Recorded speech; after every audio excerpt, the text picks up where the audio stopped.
expressed that we all need to work together, which we do. And I believe that we will. I think now is the time. So I'm asking my fellow rural farmer brothers and sisters to come and join us. Bring Joe Biden back to the Oval Office, this time as our president. And I think things can get better. I think we need to plan that there's going to be 100 more generations coming behind us. And we need to take care of our earth. We need to take care of our communities, and we can do it. We just need to get together. So thank you. Thank you so much, Dennis. Wow.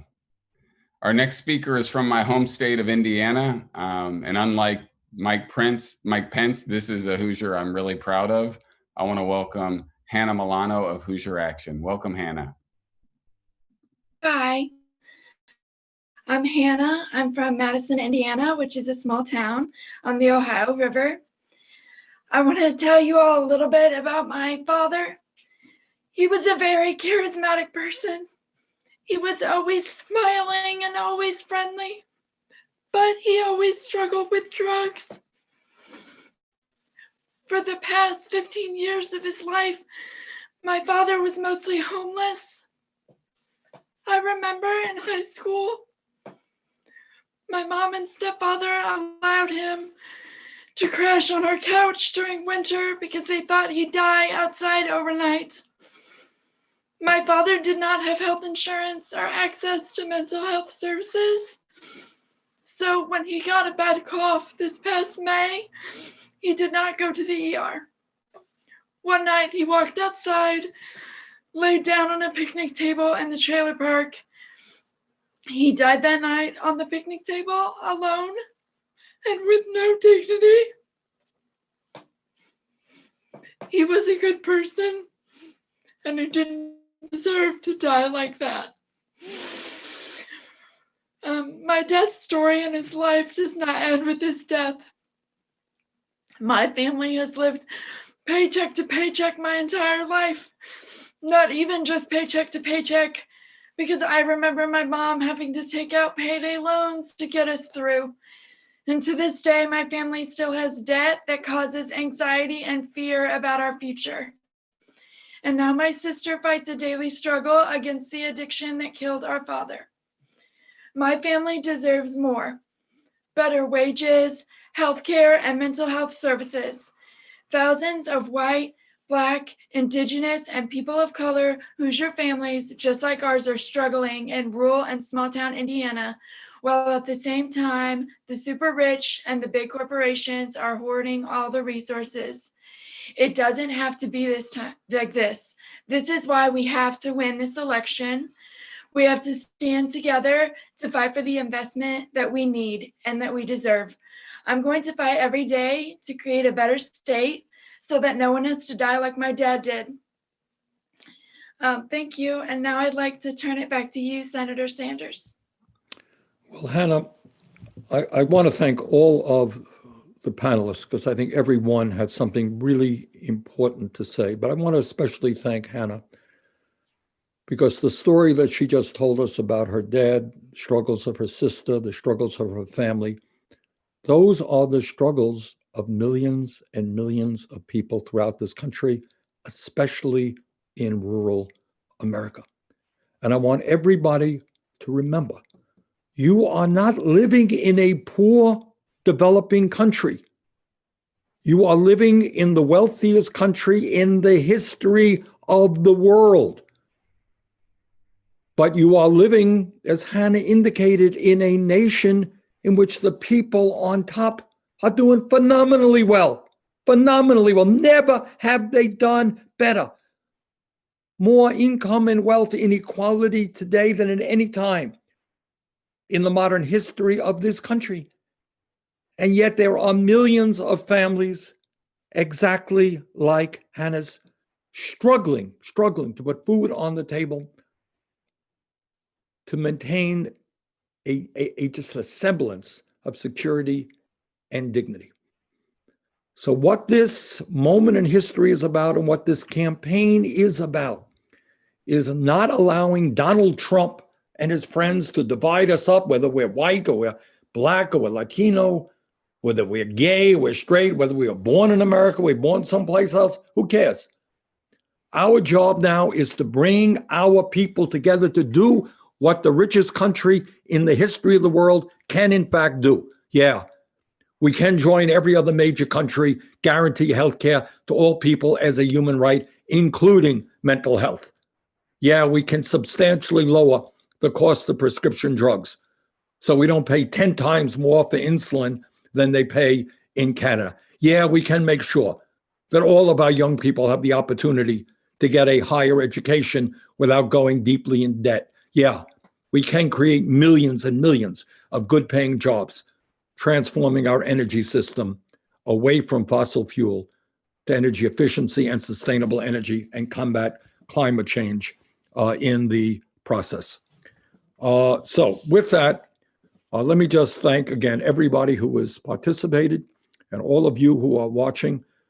We got a month and a half to go to protect American democracy and to start building an economy that works for all of us and not just the very, very few. Okay, Misty, let me take it away. All right, we do have a few questions from folks who are watching us live today. So we're going to try to take a few of those. Our first one is going to come from Helen Cluna. Helen joins us from Duluth, Minnesota. Helen, welcome to the show. What's your question? Hi, Senator Sanders. My name is Helen Klana, and I'm from Duluth, Minnesota. I'm an 18-year-old organizer and student at St. Olaf College in Northfield, Minnesota. On the Iron Range in Minnesota, people are forced to choose between having their immediate needs met through a job in the mining industry or a clean and just future where people and planet are put over profit. As a young person, I desperately want to be a part of this fight, but sometimes my future and the future of other young folks from rural Minnesota feels helpless. How will fighting the climate crisis help rebuild rural America and restore hope to young folks across the country? Well, Helen, thank you very much for your work, and let me thank your entire generation for being inspiring me. I got to say that.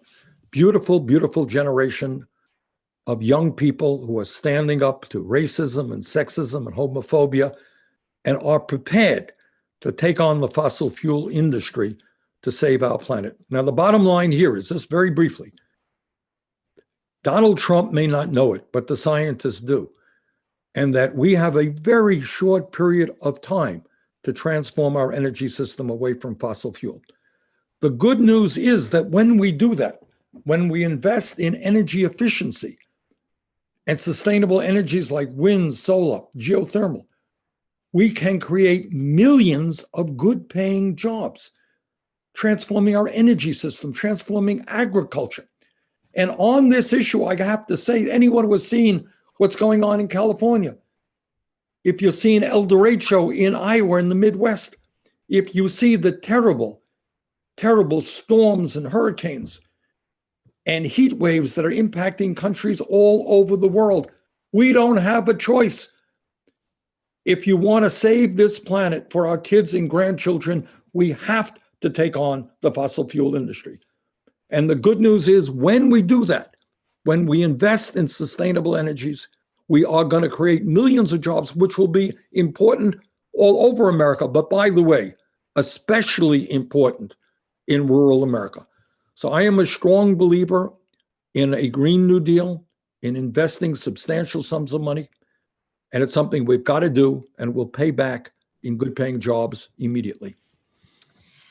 Hard act to follow there, but Warren, you spoke a little bit about climate change. You're down there in Alabama. Do you have anything to add?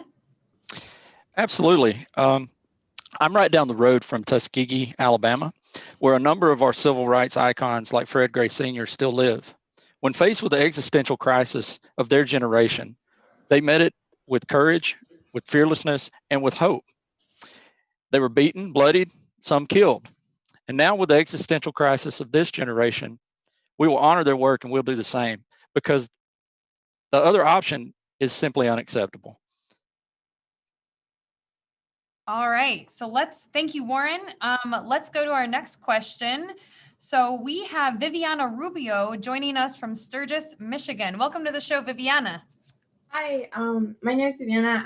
I'm a first-generation Mexican-American. I grew up in Sturgis, Michigan, a small town of over just 10,000 people.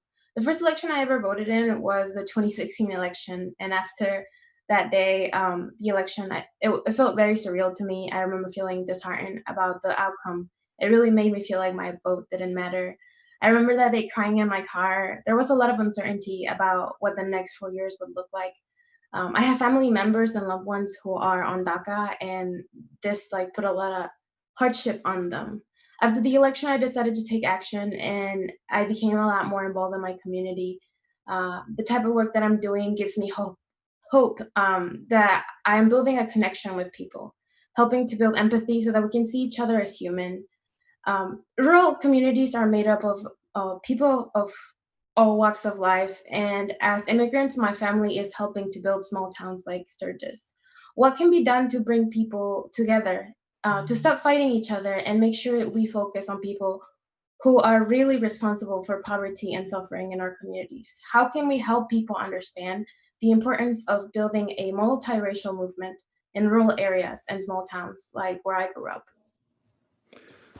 Well, Viviana, thank you very much for that excellent and important question. And I think what we have heard this afternoon from many of our panelists is a simple truth. And that is, whether you're Latino, whether you're Black, whether you're white, no matter who you are, you know what? You need healthcare. Bring people together around the demand that healthcare is a human right. And we join every other major country on earth in guaranteeing healthcare to every man, woman, child through, in my view, a Medicare for all single-payer system. Many of our people need affordable prescription drugs. Just so happens the pharmaceutical industry is run by a bunch of crooks who could care less about the needs of ordinary Americans, and they're simply motivated by making huge amounts of profits. You know what? Whether you are a conservative Republican or a progressive Democrat or an independent, the day is going to come when you're going to need affordable prescription drugs. Bring people together around that issue. All over America, in Michigan, in Vermont, people are working for starvation wages. You know what? You can't make it on $10 an hour or $12 an hour. Bring people together around raising that minimum wage to a living wage, at least $15 an hour. Bring people together around making it easier for workers to join unions. Bring people together around the fight for equal pay, for equal work, because women, especially minority women, should not be making a fraction of the wages that white folks make. Climate change brings us together, because if we don't get a handle on climate change, all of us, no matter what your background is, you're going to be in real serious trouble. Criminal justice, we've got to come together around. So what I'm saying, Viviana, is that the most important issues, they don't just impact white people or Black people or Latino people. They impact all of us. Let us focus on those issues and point the finger at the insurance companies who make billions while 90 million Americans are uninsured or underinsured. The drug companies will rip us off every single day. Wall Street, who invest in all kinds of destructive activities, but can't help us build the affordable housing that we need. The military industrial complex makes a huge amount of money, and yet we end up spending more money on the military than the next 10 nations combined. So we got to get our priorities right. We got to need a government that works for all of us, takes care of our basic needs. That's how you bring people together. That's right. And Ona, did you want to add anything to that? Yeah, first I want to thank Viviana for that question. I really appreciate it as a rural person of color and coming from an immigrant family. I think that it doesn't matter really if we were born here or not, if we're white, Black, or brown. We are in our rural communities working the same jobs. We are working retail, we're working in factories, we're working in warehouses, we're working on farms. And we all want the same basic things at the end of the day. We want our families to be safe, we want our families to be healthy, and we want our families to be fed. We want our kids to have opportunities for success. And I think the only way that we can do that is by building multiracial organizations that are able to connect us together in the things that bind us, and so that we can work together on the issues that are most important to us. Thank you. Thank you. Okay. And I think we have time for one more question here. So we're going to bring in Adam Thompson from Boise, Idaho. Adam, welcome to the show. Do we have Adam? Hi, Senator Sanders. My name is Adam Thompson. I'm a third-year college student in Boise, Idaho, and I'm Jewish. White nationalist groups have more than doubled in my state over the past 3.5 years. There's a threat of harm that I and diverse communities face all the time. But this was not an accident. Most people dismiss rural communities and places like Idaho as red and racist and invest in other places. While the progressive movement divested, the far right has invested everything to exploit the pain of the working class and pit us against one another. How do we make sure that the next administration listens to us? And what do you say to the people in rural communities like mine thinking about sitting this election out? Thank you. Adam, thank you very much for that excellent question. Let me deal with the last part of your question. You cannot sit this election out. You really cannot. We have a president who is a pathological liar, and we cannot continue having someone like that in the White House. You don't want that. No matter what your views may be, you don't want a liar in the White House. You don't want somebody who does not believe in science. Look, we can disagree on issues, but you got to believe in science. You have to have policy based on scientific fact. And if you don't, you're going to have a disastrous response to the pandemic, which has certainly been the case under Donald Trump. And you are going to ignore the existential threat of climate change, which is certainly happening under Donald Trump. But maybe even more importantly, and now I'm talking to conservatives and I'm talking to Republicans. More important than who wins or loses this election is that we maintain American democracy. And you have heard from his own lips, this is not me telling you what he said. What Trump is saying is, if we, Trump, loses this election, the only way is that it's a rigged election. Well, that's a lie. He may very well lose this election because the people want to throw him out of office. But Trump has indicated that he may very well refuse to accept the results of an election in which he loses. Now, especially in rural America, and I know this is true in the state of Vermont, we got a whole lot of people who have served in the military, who have fought and died to defend our Constitution. When you're a senator or when you're in the military, you swear an oath. And that oath of office is to defend and protect the Constitution of the United States of America. We have a president today who does not believe in the Constitution. In fact, he does not believe in the rule of law. So what we have got to do is come together. You cannot sit this election out. Now, I know there are a lot of people out there say, well, I'm not overly enthusiastic about Joe Biden. I disagree with Joe on this issue and I don't like him on that issue and so forth. I got it. I disagree with Joe Biden on many, many issues. And trust me, the day after Biden is inaugurated, you're going to see a number of us in the Senate demanding that the Biden administration move forward in a more progressive way. Have the courage to take on the powerful special interest who have so much influence over our economic and political life, believe me.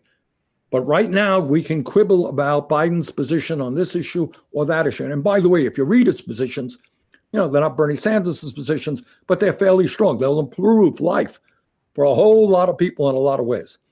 But now is not the time to argue about whether you like Joe on this or that.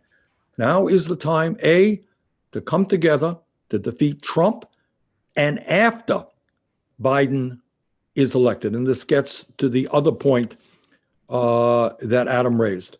Then we stand up from Idaho to Vermont and all over this country as a people and say, government, you have ignored rural America for too long. You've ignored the working class of this country for too long.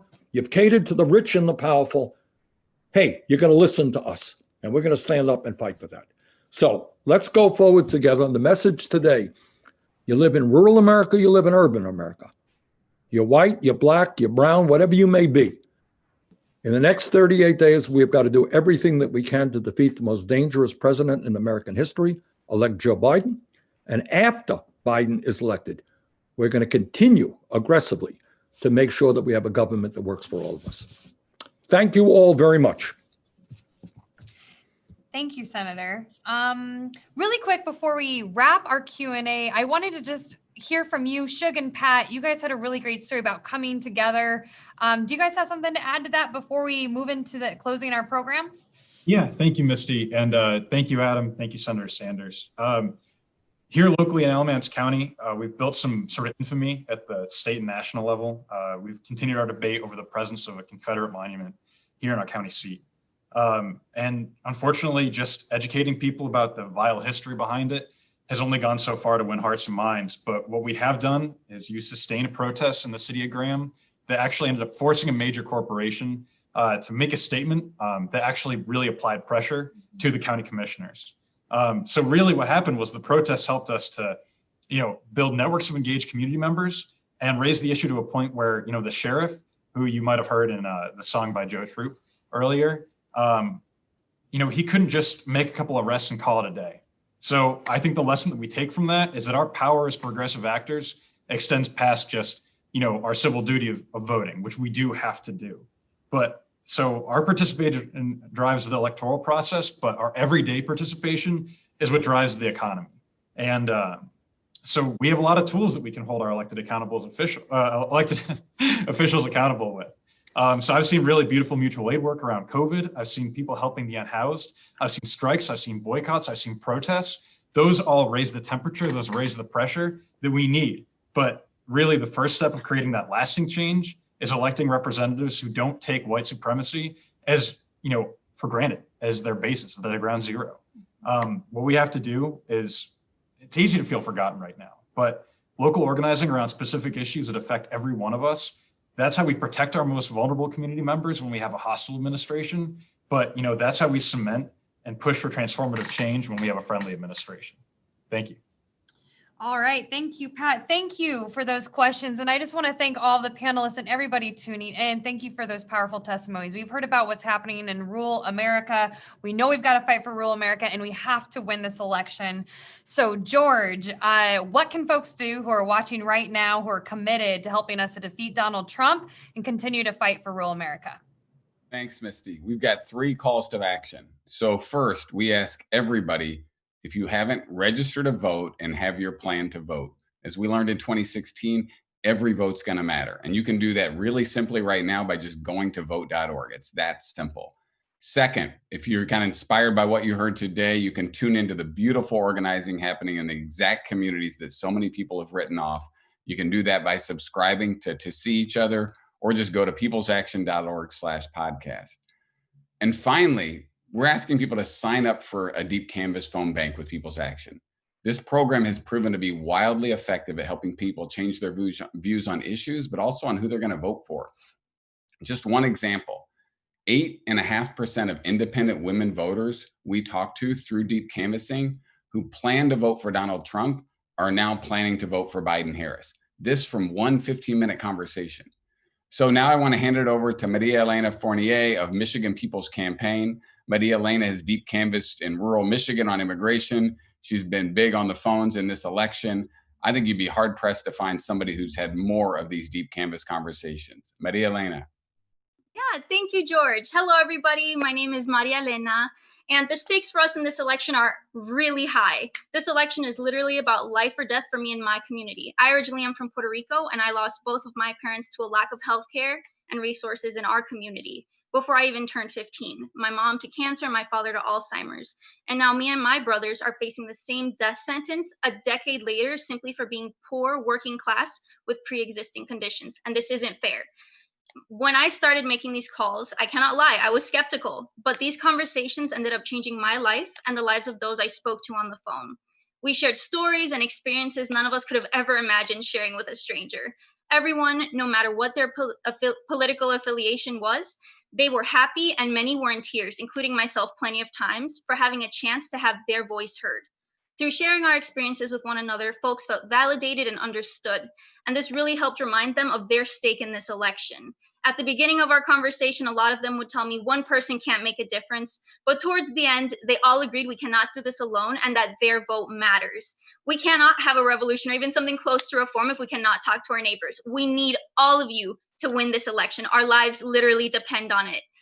So if all of us volunteered at least once a week to phone bank, we will win this election. Not can, we will. So to get involved, text WIN to 79606. Again, text WIN to 79606. And I really appreciate you all for being here, and I'll pass it back to you, George. Yes, thank you, Maria Elena. So glad to work with you. And now I want to hand it back to Senator Sanders. Well, let me also thank Maria Elena for her cogent remarks. And let me thank George and People's Action for the great work that they are doing. And let me thank all of our panelists. This was a very, very powerful panel talking about issues that are just not talked about enough. So here is the bottom line, folks. This election is the most important, certainly in modern history, maybe in the whole history of our country. You can't sit it out. You got 38 days. Let's get to work. Let's defeat Donald Trump. Let's elect Joe Biden. And then let us fight for a government and a nation that works for all of us, including rural America, and not just the few. And let's conclude by introducing Lissy. Lissy is a singer and a songwriter from Iowa. Lissy, take it away. Thank you.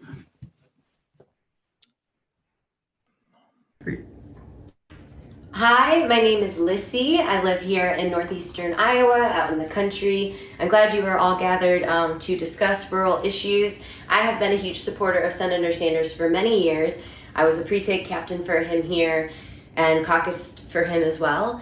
I was drawn to him initially because of his issues like climate change, income inequality, addressing racial inequity and injustice, healthcare, education, equal rights for all, on and on. And so I've always been really moved and inspired by him. And now, more than ever, it seems like there's just this terrifying climate and emboldened lack of compassion that is happening. And greed has run rampant, and we're being divided more than ever. And so I'm glad that we're gathered to discuss the issues. I also think, for rural Americans, clean air and water, access, opportunity, education, healthcare, all of those things that affect our entire country affect us as well. So I'm going to provide you with a little bit of music, and I hope you all have a nice time here together, and see you out there.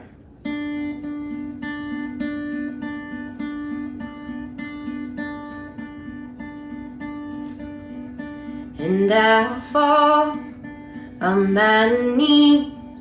Tell me how's the way to be. Tell me how's the way to go. Tell me all that I should know. And I'll fall on my knees. Tell me how's the way to go. Tell me how's the way to be, to evoke some empathy. And angel, follow me now anywhere I go. And angels will call on me and take me to my home. Well, this tired mind just wants to be let home. And I'll fall on my knees. Tell me how's the way to go. to see. Show me all I could be, and I'll fall on my knees and tell me how's the way to be. Yeah, tell me how's the way to go. Tell me why I feel so low. Oh, oh. And angels follow me out everywhere I go. And angels will call on me and take me to my home. Well, this time I just want to remain close. I don't see clearly, and I can't feel nothing. No, well, can you hear me?